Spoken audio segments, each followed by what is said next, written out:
we'll be sharing some more of the findings of the delta next week. Well, sea intrusion. Now, sea intrusion is one of the biggest problems that we have. We have like 0.5 million hectares of fertile land in Theta gone to sea, and we're talking about 400,000 people in the delta. That accumulates to about how many? 1 million. So you can see rain magnification next week.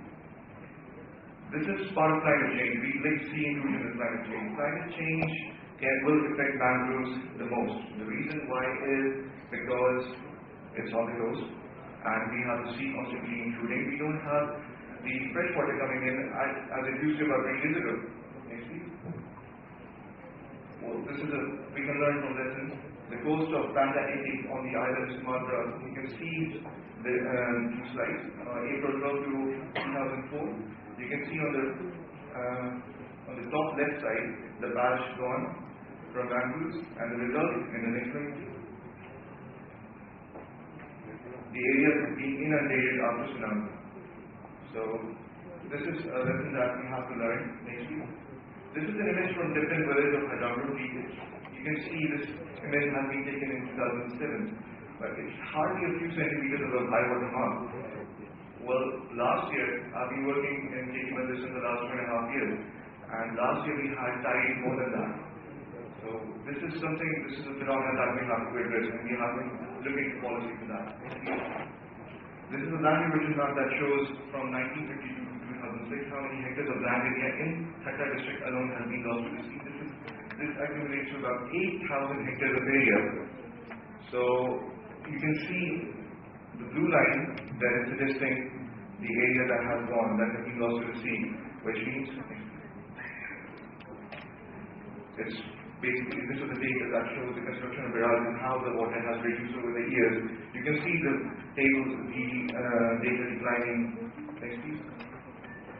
What happens? Loss of human life and property, people getting homeless, people migrating from creeks into inland areas, loss of livelihoods, no fish, and probably overfishing. So, next please. Well, sir, but we have seen the potential of mangroves. Riyasat has mentioned a lot, we stressed a lot about mangroves, how 1 hectare of mangrove can sequester about 100 kg of fish, and 1 hectare of mangrove, undisturbed mangroves can sequester 1.5 metric tons of carbon, which is amazing. And looking that into context, the livelihoods of the communities, they don't have any natural resources, they don't have gas, they don't have water, so they do need something. So what did they do? They take leaves, they take the wood from the mangroves for burning the stoves, and we have seen some degradation. The data is a little insufficient, which needs to be looked into as well. Next please. This is another common slide that Riyasat also showed. Next please. This is Chand Creek. Next please.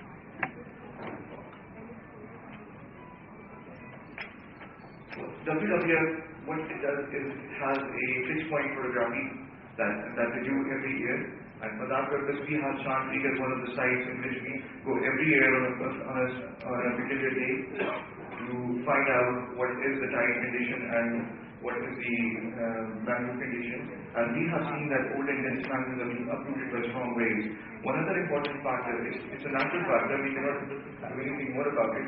You can see just near the arrow there are some white sand. That's white sand actually deposited at the mouth of the creeks. And over the last 10 or 12 years, the sand dunes have been shifting towards the areas where there are mangroves. Now we have seen this similarly in Somyani as well. Somyani had to face these issues with the shifting of sand dunes. Similarly, we are facing a similar issue with the delta. Next please. This is on March 28, 2008.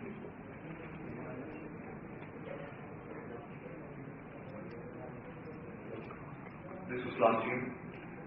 So, what we have actually determined is that the scale of devastation is alarmingly high, and it's about 1.5 feet per day at Chand Creek.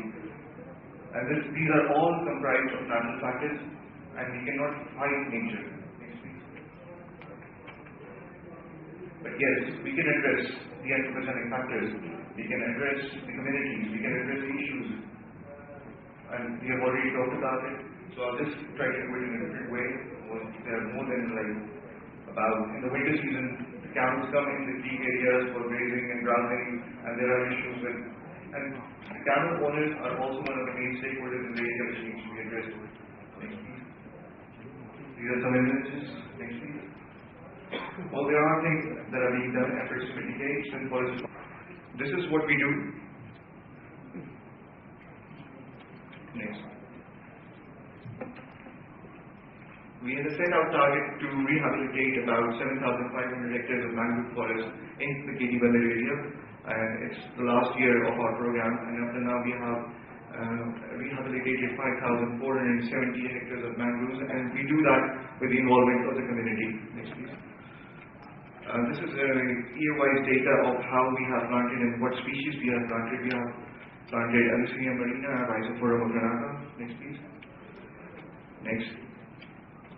This is very important. I feel we planted Rhizophora granata in 2008 in Khobel Creek in Gilli-Sholani village, and this is the success that we have seen now. It's bearing fruit now. Next please. This is plantation in 2010. Next. This is 2011. This is also one of the plantations of Abyssinia marina that have grown to a dense portion. Next please. 2009. Next. Mangrove management. Now, one of our CBOs was awarded a project under IUCN-MFF. This was to manage 100 hectares of land area with mangroves, and they are here. And I think this is a very good opportunity for them to get to know you, and also because I feel that mangrove rehabilitation is not an issue, it's the management that's an issue, and we need to look into that. We have also had the opportunity to protect a 40-hectare dense patch of Aegiceras corniculatum, which is in a very sparse form in Hatanwadi Creek. Next please. Next. Yeah. Another issue that is at hand that I have seen is that mangroves are going through a phase of barnacles growth on them, Abyssinia marina specifically, and when barnacles grow on them, they retain the growth. So this is something that we also need to look into. Next please. These are one of the environmental education sessions. Next. Now, how GIS technology can be used for studying mangrove inundation? This is a very important point. Next please. Well, the materials that we have used in the recent years are, we use aerial photographs, we use Landsat Astro spot images to cover the data, and we also, then the team goes onto the ground and they find out, they do the ground truthing. Next please. This is the change in forest cover. The mangrove change that you can see from 92 to 2001. You can see the dark green portion is a dense green, and the light one is a less sparse in the next. You can see the changes now. Next.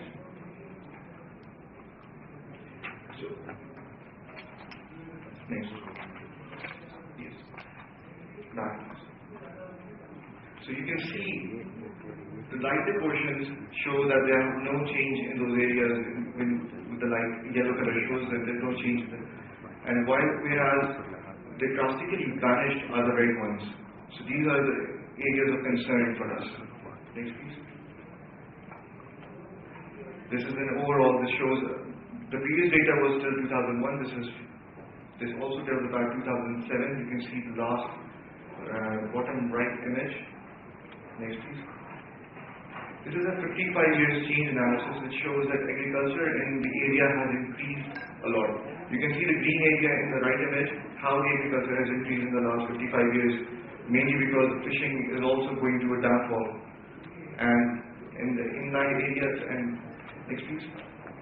Erosion in Shanti, you can see in KD Bandar area that the areas have declined to a great length. There is a length of the line, you can see 1.8 kilometers. This is how we have actually assessed and come to the conclusion that we are facing mangrove degradation till about 1.5 feet per day.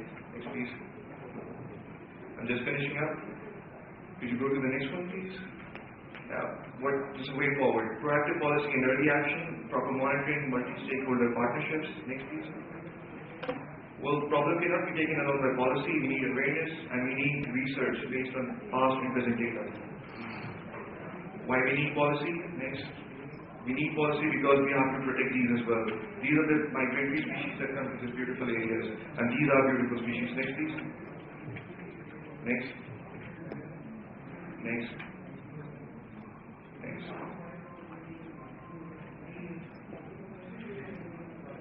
Thank you for your attention, and thank you for having me.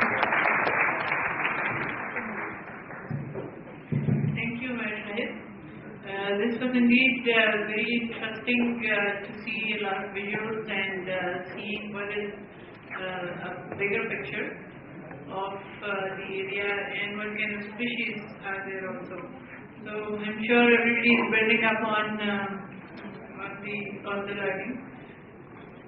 Now I would like to invite Mr. Tahir Javed, who is from Mangrove Foundation. He is Senior Vice President of Mangrove Corporation and in charge of the CSR activities. He will share with us contribution of private sector under corporate social responsibility. Mr. Tahir Javed.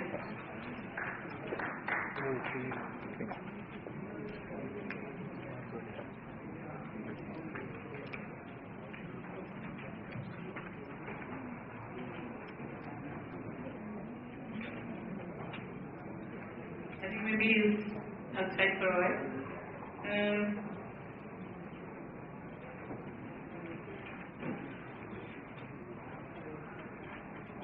So we can go with the next presentation and have this one in a short while.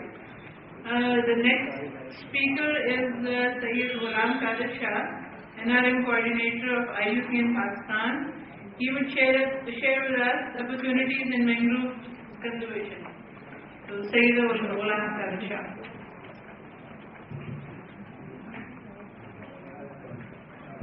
Thank you very much. Bismillahirrahmanirrahim. Assalamu alaikum.